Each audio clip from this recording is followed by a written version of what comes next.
is just, you know, between art and Tab, you know, one grappling with their homosexuality, coming of age, um, paralleled with this fabrication of this movie star going out. I'm wondering if you could actually, you've quoted here in your book, you said, I never felt I deserved the success I was getting. You were being rewarded for something you're not. So I'm wondering if you could just take us back to that time and just, what was it? I mean, the logistics alone of working that out, but I mean, maybe you Well, I could. was thrown into the business. I mean, it all just happened for me. I almost called my book Product of Hollywood because that's what I was at the beginning, a product of Hollywood. And then where do you serve your apprenticeship?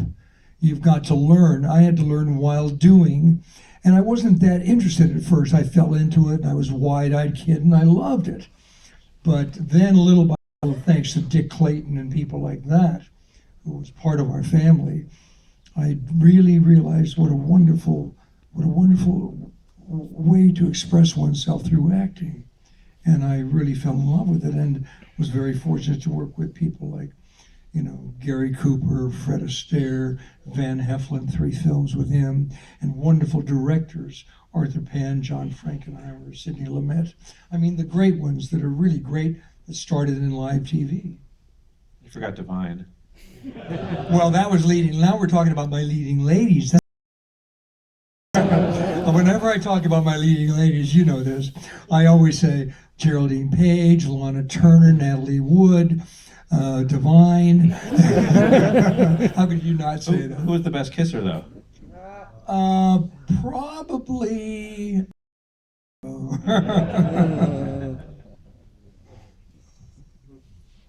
Jeffrey, Yes. hi, Hi. welcome. Oh, hi. You have a really beautiful way of unfolding stories of people's lives in your work, and it's you have a lot of fun with what you're doing. And I'm just wondering what is it about these icons like Vito Divine, Mr. Hunter, that kind of draws you to these projects and these lives to tell them?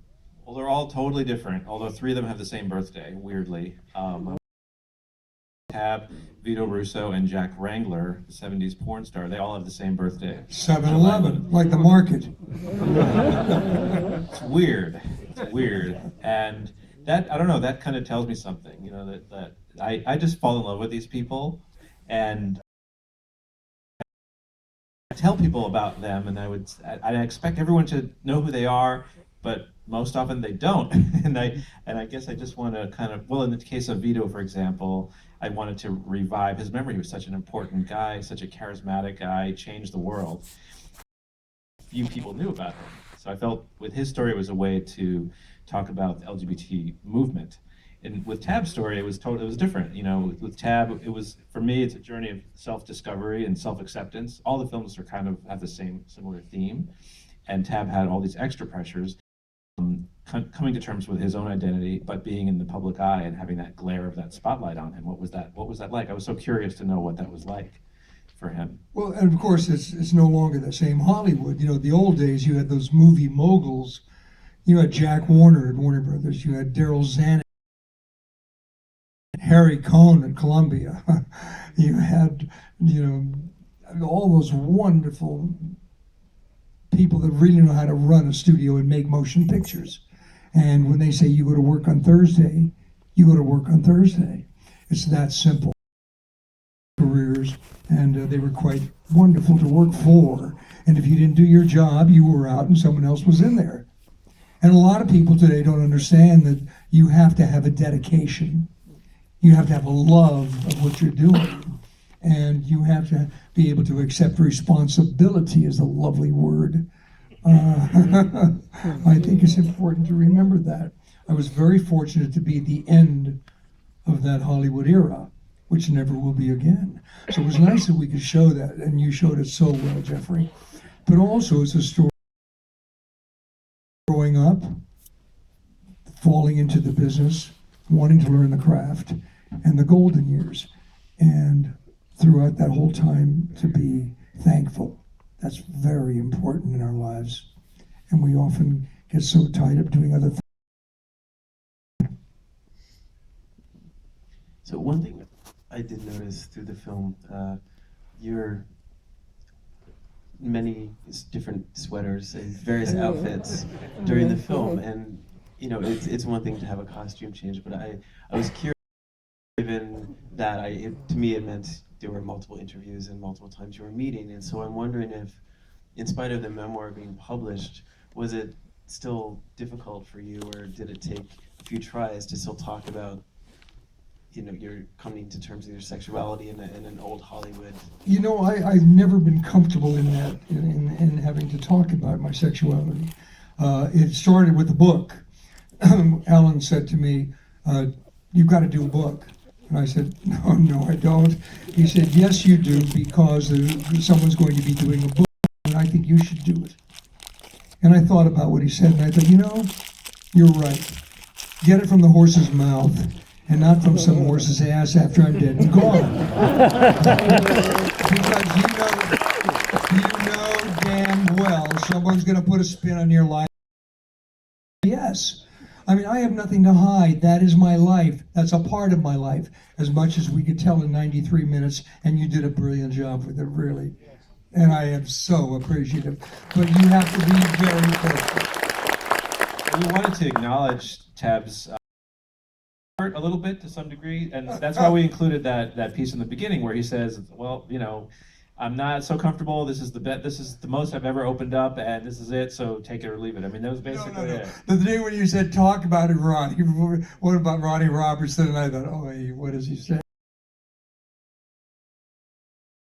But I was so grateful to Tab for opening up like that, because he really did. That's him. I mean, that's the way he is, and he wanted to share himself with all of you. So I really have to thank him for being more open than he's ever been in his whole life.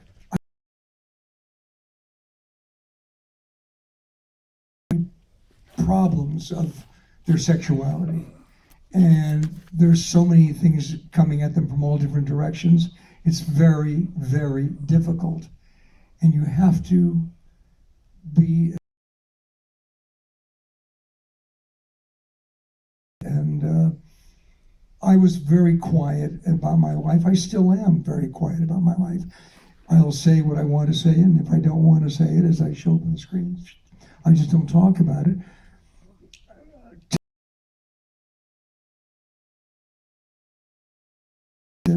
And the first line of my book was, "I hate labels," because people are always labeling people. And the most important thing is not that you're gay or you're this or you're that, but what kind of a human.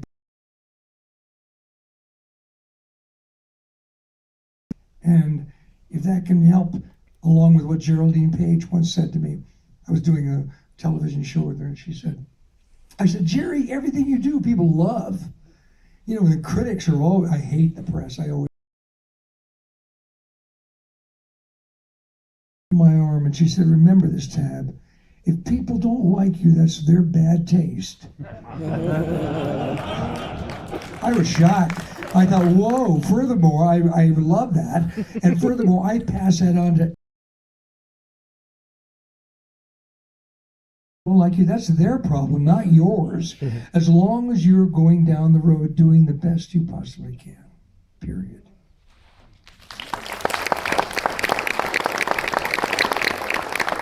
And we tried to cap.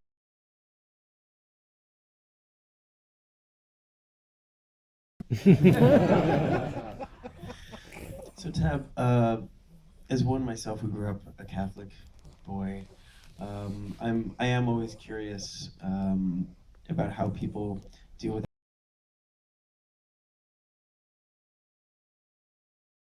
about who you are, while at the same time finding comfort and forgiveness within that very thing. And I'm wondering if maybe you could share with us a bit of that, because you are a man of faith. Well, it's a very personal thing with me, but it's a very. We can not acknowledge that, or at least I certainly can't. I think our growth in life has to be mental, physical, and number one, spiritual.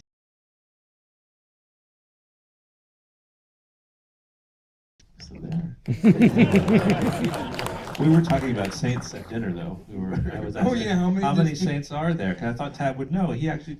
I have no He idea. didn't know, There are an 'cause awful lot of many. them. There's so many of them. But we agree that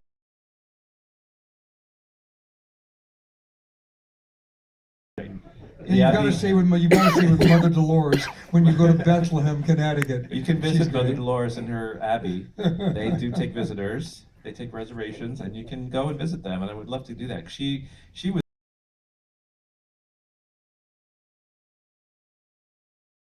who starred with Elvis and decided she wanted to give it all up to. Gave him his first kiss on the screen. Yeah, yeah. It was she. But also, do you know that Patricia Neal is buried there at the Abbey?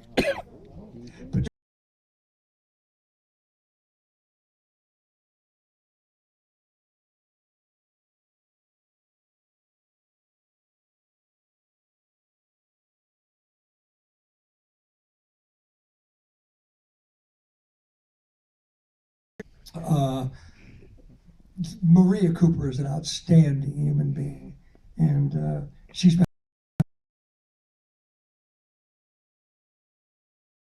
Hollywood royalty, like Gary Cooper. I mean, do they come any better? No. So I don't know if many of you in the audience know, but Jeffrey Schwartz here is pretty much a czar of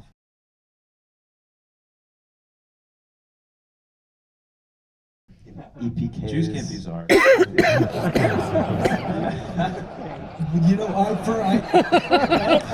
I do have to say this about editing, and this is the truth. I think the finest directors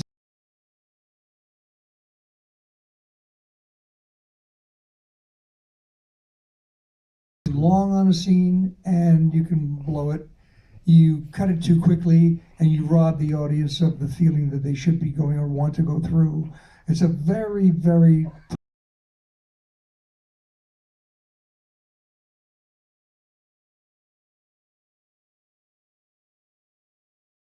Oh, God. Not a bad job.